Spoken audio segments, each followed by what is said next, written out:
Well, welcome everybody. It's great to have you here. So before we get into so it's mostly going to be an activity, and I'll set up how we're going to do the activity.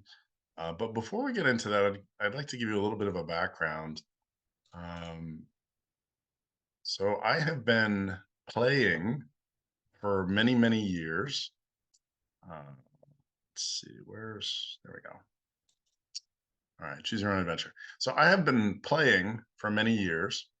And in the agile space since 2005, so it's like 18. Oh wow, my math is off. 2020, it's 2024 now, right? So 19 years. Oh my god. So I've been in the agile space for 19 years, but I have been playing my whole life. My first experience with play was in preschool. My mom had a preschool that she ran called Play and Learn, and I've always loved the connection between playing and learning, and perhaps you have too. If we have some adult fans of Lego here, or maybe you like board games, um, those are all fun.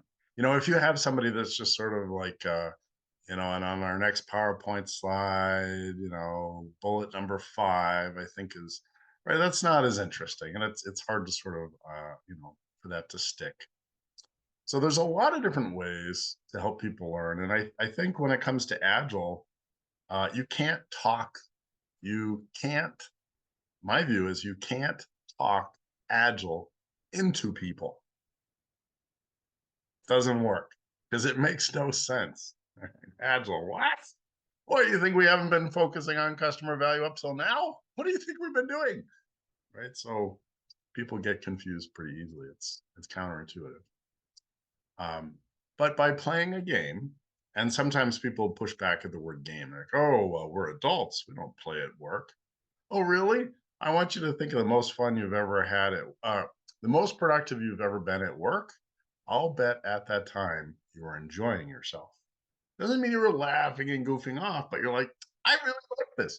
I really like working with Chip, right? He makes life, you know, he makes work worth doing.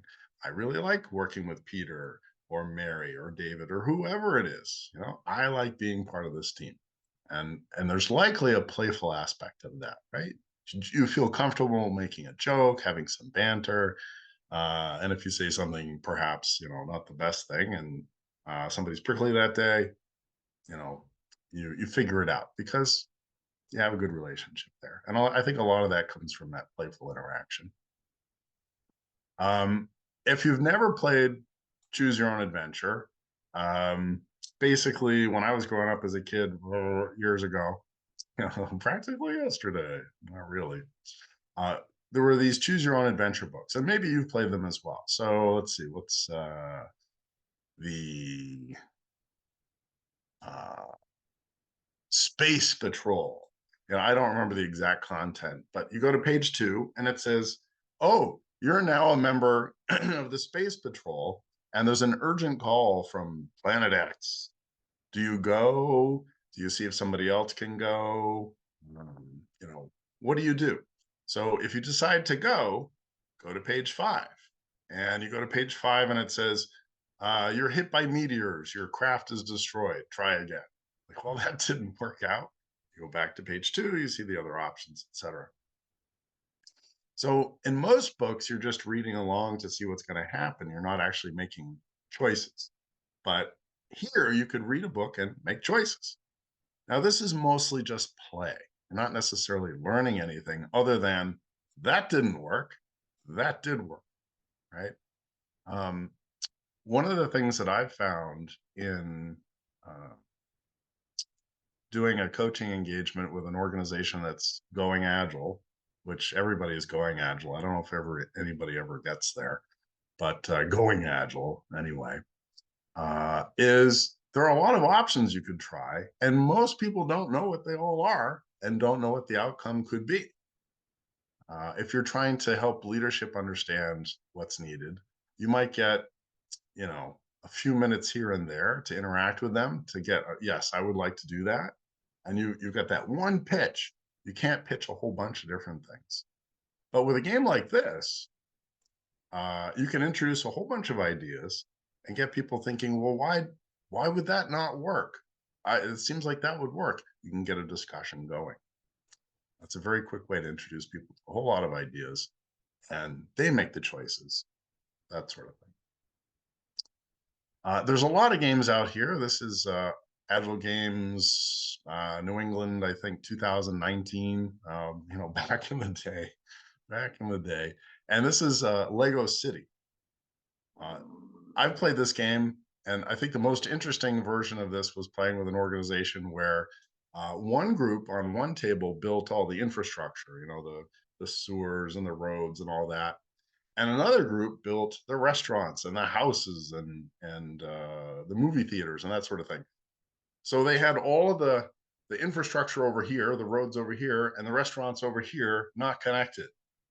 It's like, that sounds very familiar to me. These two software systems don't work together, right? How can we collaborate? It's a great way for people to learn. I'm not thinking in a way that is perhaps the most productive, and it can go very quickly. People can learn a lot, right? So Legos. Not everybody likes Legos. Some people will say, "Oh, well, that's I don't really like Legos." Okay, well, there's other things you can do. It doesn't have to be Legos. Here is a video game called Overcooked. It's on almost every platform. If you like video games, it's up to four people collaborative, and you get all these orders. Like you have to make hamburgers and cheeseburgers, and some customers want extra lettuce, some don't want tomatoes, and you might put something on the burner and you don't pay attention to it and it burns. And you learn, oh, if I'm only thinking about what I'm doing and not what everybody's doing, that's not going to work, right? So this is like a simulation. Here is something called Get Kanban, which is a way to learn more about Kanban as a board game, right? In person. Unfortunately, there's not an online version of this, but many of the in-person games that we used to play, back in the day for Agile, back 2019, so long ago, there are online versions. Not everything, but we're getting there. This is one that really inspired me. I went to play for Agile in Canada a number of years ago, and somebody was demonstrating this as another way, and it's an in-person one, another way to have a team work together. It's a collaborative board game. It's called Escape. I used to recommend this, but now there's a newer version, a newer game that I recommend more than that. If you go to something like an Agile Games conference, whether it's in New England or in Germany or Canada, they play these kinds of games at night and also during the day, and see how can we use these to help people learn more about Agile. The thing about this though is there were too many rules, so I created something called Heroes of Agility, which you can learn in a few minutes. You can play very quickly with a team. And there's both in-person and online version of this. And within 30 minutes, all the concepts of Agile are covered. So kind of fun. And later, you can work with people to say, hey, the problem we're running into here in, in real life is very similar to what we were doing in the game, but in the game we did this thing. We focused on fewer things and we got a higher score. Maybe we could do that with our work. All right. So that was just a quick overview that I wanted to give you, that there's a lot of ways to be playful and to use games, whether it's in person or online, whether it's with Mural or Miro. You can use existing games that have nothing to do with Agile. You can use ones that there's a bunch that were specifically created for Agile. But having that fun element can be really helpful in helping people learn new concepts that, think about it this way. You've got a team that's trying to go Agile. Many of the team members have never done it before. They don't know what good looks like. And playing the game with their actual work could take months before they get a sense of what Agile is really like in the real world, and maybe never, right? But in a lot of these games, you can discover it very quickly. Tonight, what we're going to do is a game called Two Coaches. and I'm gonna break you up into groups. And I think some people have played this before. I think Saruchi is one example. Right. So hi, Saruchi. Nice to see you. Um, and you're going to break up into groups, and you're going to puppet master two coaches, an enterprise coach and a team coach, right? You don't have to take the role of enterprise coach and team coach. There might be 4 people in your breakout, or 5 or 6. We'll see how it works out. And you can communicate, talk to each other and say, what do we want to do? Do we want to have the enterprise coach do something, the team coach do something? And it's going to simulate a whole coaching engagement with a couple of coaches, with a large organization. Right? So it's a lot of fun. Let's see how many folks we've got here. 46. Let's just do the math. I think we'll use the big one. So you don't have to participate if you're not, if you don't have Mural, if you don't want to go to Mural or whatever. I'm going to share my screen on one group so you can see what's going on there. Might also go to different breakout rooms in case anybody needs help. Yeah, so you'll get in there. I'll show you what it looks like in a moment, and you're going to simulate being in a coaching environment. What I want you to do as you go through this is ask yourself, have I done this before? Have I seen this before? What might I do differently in this situation? But don't spend a whole lot of time trying to decide what you want to do. We don't have a huge amount of time. And if you don't make it all the way through, that's okay. Oh, we got a couple of fans of Overcooked here. Whenever you play Overcooked, you end up serving drinks. We got a couple of people that like Overcooked. That's awesome. What else is in here? TWIG, online version of Get Kanban. I'm not sure what the TWIG stands for. That'd be great. Somebody wants to put that in there. Okay. Yeah, awesome. All right, so let me bring up the mural. And this is a pretty big mural.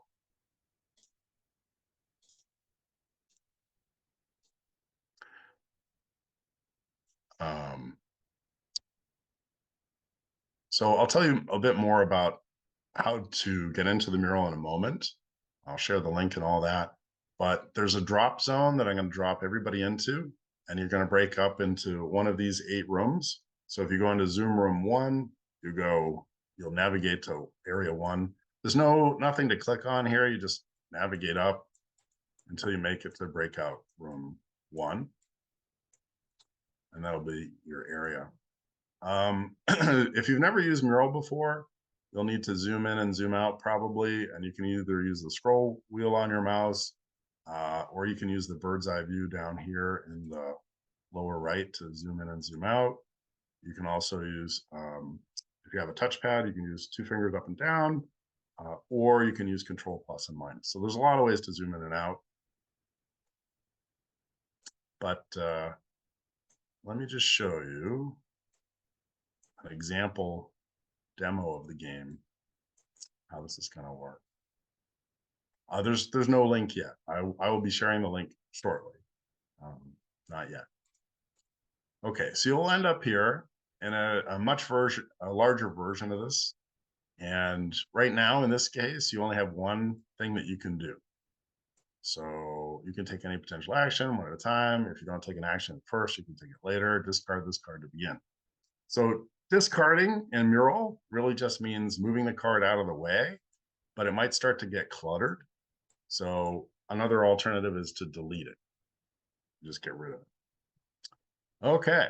You've been brought in as a Scrum Master to help a team get started. Uncover cards 2 and 3. Place this card near the scoreboard. When you get the following scores or higher, uncover card number 6. So you need to get a delivery of 1, quality of 1, morale of 1. If you see this card when you're playing the actual game, it doesn't mean you got these scores. It means this is your goal, right? So this is how do you know that you won? All right, and there will be a scorecard. So this is moved over there. That's just so you remember what you need to get. I don't have any score yet. Uncover cards 2 and 3. All right. There's 2. And there's 3. So we had one choice. Now we have two choices. And you can take these choices at any time. Just because you take a choice doesn't mean you can't take the other one, right? So you have two choices now: attend the stand-up or attend the retro. I think I'll start by attending the retro. That's always a good thing to do. So let me see. The retro is in the format of what went well, what didn't go well, what ideas do you have, and people seem completely disengaged. Oh, well, that's never happened. They sound very familiar to you. One thing to keep in mind as we go through here, I'm not saying this is the way things always happen, right? It's a game, right? So what happens here is not necessarily what would happen at your organization. Some things that might work at your organization might not work at another one, right? So just consider it a game. It's not a quiz, anything like that. It's just for fun. So uncover cards 4 and 5. All right. Now we have 3 choices. Just because we didn't pick attending the stand-up before doesn't mean we can't now. These choices stay until they're used. You can use any choice anytime you want. Well, the retro didn't work too well. Tend to stand up. I don't know. Ooh, play a board game. I like playing board games. Play a board game that demonstrates what it is like to be on a high-performing Agile team. Discard this. Okay, that's what I want to do. That's the action I'm going to take. Okay. The team loves the game and learn about Agile. They are newly energized. Morale +1. We got some score. Just so you know, you cannot lose this game. It is a win no matter what you do. You might get some negative scores, but you will win. Don't worry. All right, so morale +1. Go up here. Morale +1. We need delivery, quality, morale. No, we haven't got it yet. Okay. Now we have 2 choices left. Well, run another. We already did a retro. Let's try the stand-up. Those are our choices. The stand-up is textbook perfect. You're impressed. Okay. Nothing to learn there. Darn it. Well, we've got one more choice, retro. Well, it says sailboat retro. That can be interesting. Maybe we need to, switch it up a little bit. All right, so we'll run the sailboat retro. The team realizes that their release process is a big anchor. Oh, looking at it differently, they came up with a new idea. That's interesting. And they decide to streamline it in the next sprint. Delivery goes up, quality goes up. Wow, that's cool. So delivery +1, quality 1. Oh, we have the winning conditions. It says uncover card number 6. All right, card number 6. We won! Awesome. All right. Wow. So that's how the game is played. Let me just quickly show you the larger version of this, and then we'll continue. So when you play the actual version, there's a little reminder over here that this is just a game. Don't get wrapped around the axle. When you're making a choice, I would say have a few minutes of discussion and then make a choice. Don't worry about it. We're not trying to get a perfect score. You could play this game for 2 hours. We're not going to do that. So look at your choices, have a little discussion, make a choice, and continue on. This organization has already been doing Agile for a while. You're 2 new coaches. You're going to puppet master 2 new coaches, a enterprise coach, and then separately you also have a team coach. Team coach. Yeah, so you can bounce around here. You can make choices over on the team coach side. You can make choices over on the enterprise coach side. And as you make choices as the enterprise coach, you might uncover choices for the team coach and vice versa, right? So they're kind of working in tandem here. The basic objective, though, of this session overall, not the game, but of the session, is to learn a little bit more about what it's like to be an enterprise coach, a team coach. What are some different things you could do, right? So you might not be familiar with Kanban. You might not be familiar with retrospectives other than one, what went well, what didn't go well. So this will introduce a bunch of ideas that you guys can discuss as you go through. Oh, you folks finished? Way to Yeah. go. Yeah, you were zooming, huh? All right. So how about you folks discuss a little bit your experiences? Um, Not so much about the game per se, but what it told you about your own approach to coaching, or what you learned about coaching, or some things that came up that were interesting. And I'm going to go prod the other teams just a little bit. Let me see who. All right, 6. I was really impressed with how quickly you were all able to read the cards and determine which points we would likely get from them. Kudos.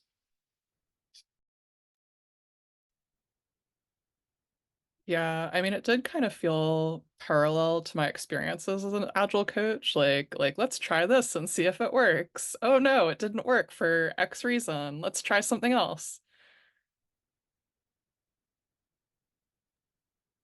It very much resonated with me on a whole because I just started my first Scrum Master job 3 weeks ago.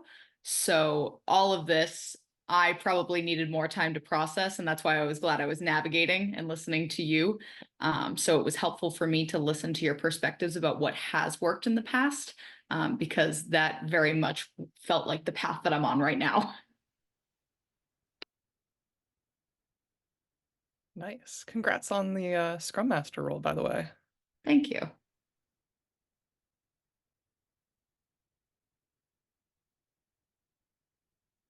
Yeah, I thought it was interesting trying to take a guess as far as what compartment each of the cards was going to fit into. It was almost like trying to cheat on a multiple choice test. Like, oh, it's you can eliminate this and that, but I thought it was good that we got it all accomplished so quickly. It was low risk, high reward. We still won, and we could flip through all the cards. Yep.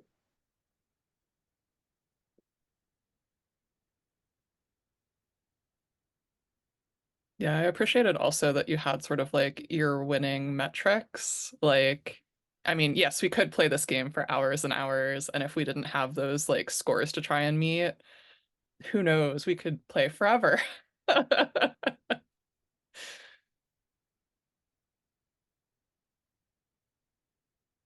All right, I gave them the prodding. Um, all right, so what are some of the highlights of what you folks have been discussing?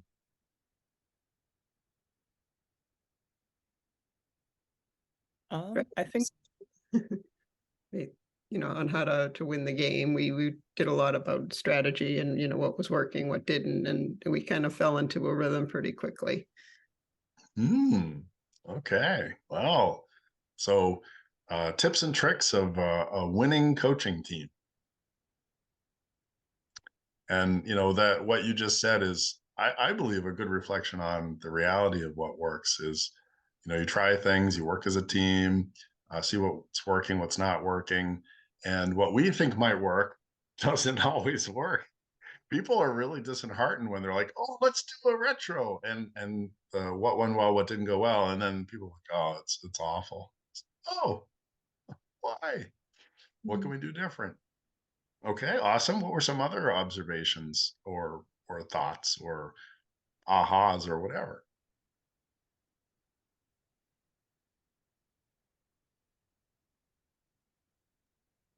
I think just the parallels between the game and real life in terms of like you sort of come up with a hypothesis of like, okay, we think that this is going to get us where we need to be, or like score us the, more points, and you uncover the card and it's like it could be something that, is entirely outside of your controller skill set, that, flummoxes your approach. And you just have to keep trying. Absolutely. It's like what is it, Dory? Keep on swimming. Yep. She's one of my go-to mentors and philosophers.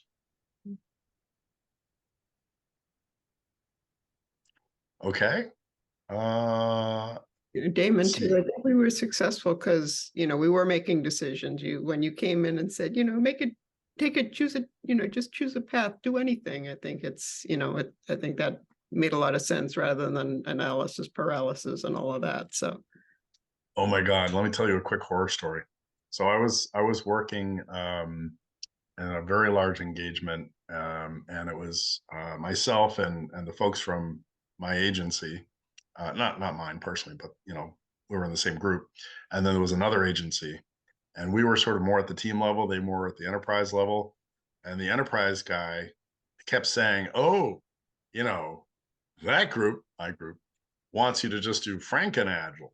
We need to spend a good 6 months getting this all figured out so we make a beautiful house of Agile." I was like, I don't, I, I'm not sure. So we're gonna do a waterfall process before we even start. Okay. Um, it was definitely analysis paralysis. It was a little frustrating. It ended out well. It ended out well because the teams didn't wait. Like, we're not waiting.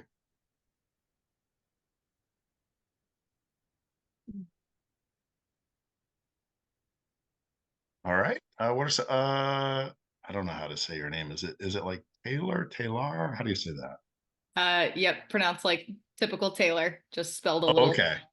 strangely. Like typical Taylor, which means you're not typical Taylor. I think that's what I'm getting there. All right. Well, what was an observation that you had? A note that I had said before you came back into our breakout room was that I was really impressed with our group's ability to read the card and immediately determine what points it would likely lead us to, if any. And my group had said, well, we've experienced this before. And like Alessandra said, it paralleled life experiences, which was great. I myself am a new Scrum Master, so it did not come as naturally to me, but it was exciting to see that people have been through these experiences and comforting to know that it will get better and I will be able to make those decisions more quickly. Also, I'm really interested in how long it took you to create this game. That was very intricate. Oh, thanks. It's got a long and glorious history. Um, yeah, it started out 2018, I think, was the first version. It was Susan, you were coaching Susan, the Scrum Master. There were 7 cards total, and they had multiple choices on each card, and then it sort of evolved over the years. Um, all those still exist, I think. Well, total time was probably, I don't know, a good 30 or 40 hours. Myself and Jillian Lee, who's my co-conspirator on these kinds of things, we brought it to some conferences. The first time we ran it with a large group was for the Agile Alliance conference in 2022, and we got some feedback and revised it. It's hard revising so many cards with so many branching choices, but people seem to really like it, and it's worth the effort.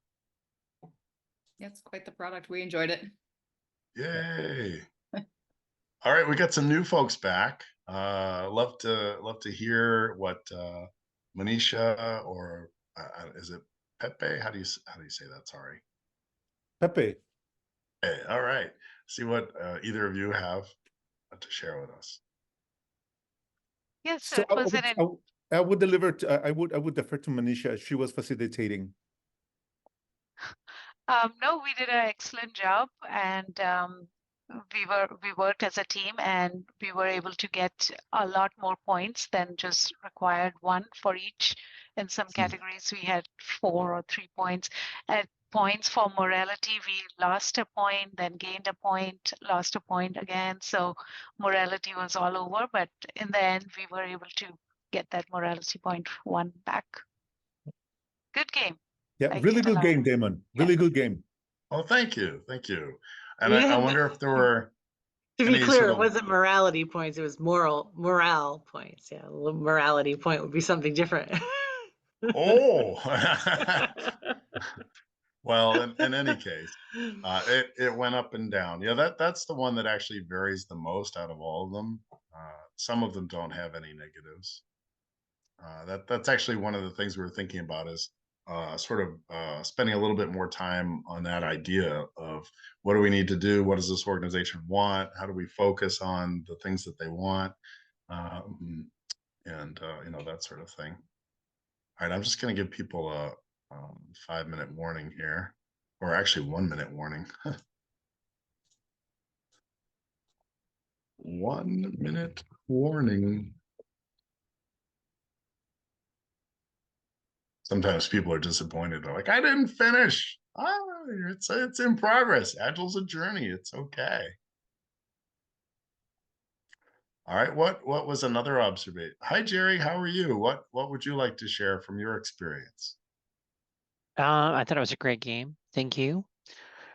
And a lot of stuff resonates with things that we find at certain companies. Yeah, absolutely. One person that played it said, you know, I wouldn't have done any of these things this way. And I was like, oh, that's very interesting. But it helped me focus on what was my approach. So, oh, that's cool. Right? Because it's not really like this is the way to do it. Yeah. All of these things that are listed here have failed, and all of them have succeeded in different organizations. So, Damon, if you don't mind, I didn't elaborate on the reason why I said that it was a great game is because in the game, obviously the cards are in many ways like thought-provoking. So one card read something to the effect like, you know, as an enterprise coach, you sort of suggest that we need automation training and just suggest funding for this training and suggest that people actually take the time. And I find that when it's in a vacuum, of course, and oversimplified, but usually when we do like an assessment and then we share those glaring infractions, it doesn't go too well. It doesn't say like, here's a check, do whatever you want. So it's usually like I wouldn't do that. But obviously, as we got the sort of like in cadence with the game, we just played it. It was like, well, let's see if this is what it would give us the 1 point on morale. So in that way, I think the schematics and the strategy of the game are, from my perspective, meant to be like, oh wow, I mean, I wouldn't do that, but let's see how I could change my approach. Yeah, and also encourage you to think like maybe you wouldn't do that, but maybe try it. Who knows, right? Yeah. And we all have different approaches, right? We all have different approaches. Something that I might do, you might be like, oh, I would never do that. Something that you would do, I might be like, oh, that's a great idea. You know, who knows? Yep. All right, so somebody asked, could we get a copy? When people come back, I'm going to give you a link. If you don't have Mural, so it does require an account, but you can have a free account. So I'll give you the link to the template. Oh, hey, Julie. Hi. Long I tried time really no hard see. I tried to join at the beginning and I spent the last hour troubleshooting my sound, but I wanted to come for the last 5 minutes to give you a hug and say I love Agile New England. Oh, hello, Aw. Canada. I'm not in Canada. Hugs What? back. Oh, I think of you as being in Canada because That's because we met in Canada, I think. that's why. We met at Play for Agile. It was like a while ago, but yeah. Hi. Yeah, that Okay. background doesn't look like Canada. No, it's Charlottesville, Virginia. Thank you, Damon. All right, so there's the link in the Got the breakout. link. So we just have a few more minutes, and if you didn't finish the game, it's okay. None of us had finished the game of life, but of Agile either. Agile's a journey. So for those of you that have not yet had a chance to share your thoughts, be interested to know, was there an insight that you got from playing the game? Like what things worked that surprised you or didn't work that surprised you, or maybe it gave you a thought about how you approach coaching. Love to get your thought.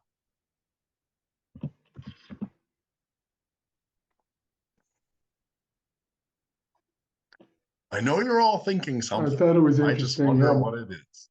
Yeah, go how ahead. many I thought it was interesting how many of the forced or the training activities actually hurt morale. Oh, Yeah. what room were you in? That happened to us in room 3. Oh, 7. Yeah, you all have the same cards, so it's not too surprising. Oh, okay. Because Yeah, it really depends. It really depends, right? Sometimes when people are forced to go to training, they're like, "Oh, thank you. This is my 5th time taking this exact training, and I was forced to." Yeah. You know, if you can invite people, it can be a little bit better, and then also find out what people want and design something that's specific to them. I think that what you just said is completely understated sometimes, because you could do as many trainings as you want on Scrum and Kanban and the concepts, or even like Agile Principles 101.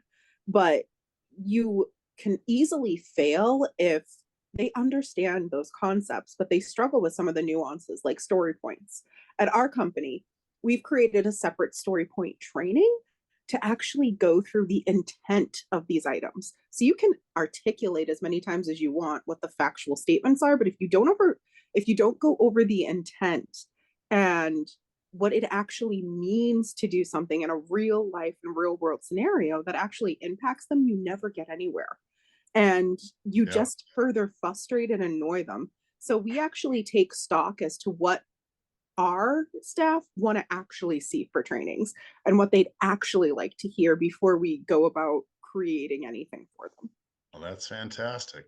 And then, they can take it and create developer points and test points, and then put it in a spreadsheet and average it. And, I was just going to say no estimates maybe needs to be our next topic at Agile New England here.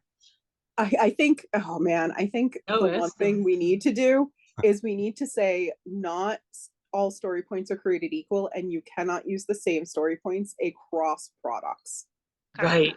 Or even across teams, right? Because it's like, it's people always want to equate that to hours, and then how many hours per week and how many. It's like, no. It's just a relative. And it's almost like you should use like bricks or pieces of fruit or something like that. Doesn't have a number. You know what I mean? So you can't. Yeah. We were it looks like we've gotten into a deep hole. One banana. Yeah.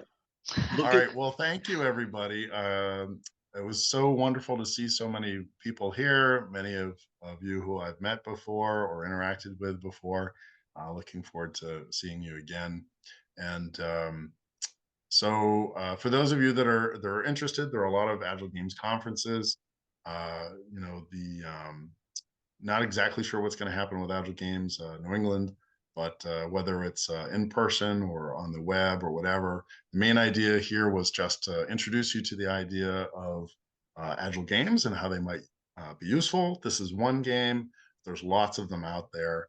A couple of places to go look would be retromat.org, Tasty Cupcakes, or Liberating Structures, and there's just lots and lots out there. Just search for Agile Games and you'll see all kinds of stuff, both online and in person. Hey, Damon, one quick feedback. The minus and plus signs are a little hard to see unless you really scroll out. I don't know if you can up that font or something like that. But a minus and a plus look a lot alike. Well, there's pluses and minuses to that. Yes, there are. I set you up for that. Thank you, Lee. I appreciate it. Or treat minus as a plus then. Minus is a plus. So Damon, in the interest less is better. Less is better. In the interest of feedback, I navigated to breakout 1, and then somehow I jumped to a different area and didn't even notice it. And I ended the scores on, I think, breakout team 8. So I might have been interfering with somebody in the breakout room 8. But if it was maybe another breakout room label where the scores were, it might have helped me. Okay, awesome. Thank you. I appreciate that. Okay, well, we're officially done with my part, so I will hand it over to whoever will take the baton from here.